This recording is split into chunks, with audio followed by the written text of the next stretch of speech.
തമാശ പറയാണോ? ഈ പൊട്ടത്തരങ്ങളൊക്കെ നിനക്ക് എവിടെന്നാ കിട്ടുന്നേ? ഇത് നോൺസെൻസ് അല്ല, ഞാൻ സത്യം പറഞ്ഞത്. അത് പറയാനുള്ള അവകാശം എനിക്കുണ്ട്. ഇത്ര സെൽഫ് ഒബ്സസ്ഡ് ആയ ഒരു ചായക്കടക്കാരനെ അവൾ ജീവിതത്തിൽ ഇതുവരെ കണ്ടിട്ടില്ല. അവസാനമായിട്ട് ഒരിക്കൽ കൂടി ചോദിക്കാം, യെസ് ആണോ നോ ആണോ? നോ, ഒരിക്കലും നടക്കില്ല.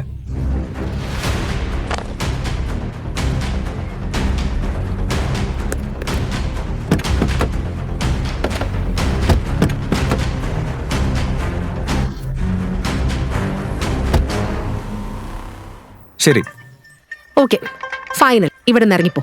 ഞാൻ എങ്ങനെ പോവാനാ? എന്റെ വീട് മൈലുകൾ അകലെയാ. എന്നെ ഇവിടെ വരെ കൊണ്ടുവന്നിട്ട് ഇപ്പൊ ഉപേക്ഷിക്കാണോ? ഇനി ഞാൻ നടക്കണോ? ഇതെന്താ ഇത്?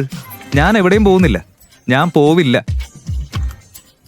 ശരി, നീ ഇവിടെ തന്നെ നിക്ക്, ഞാൻ പോവാം. യാഷ് ഞെട്ടിപ്പോയി. കിയാര ഇത്ര എളുപ്പത്തിൽ കൈവിട്ടു പോകുമെന്ന് അവൻ കരുതിയില്ല.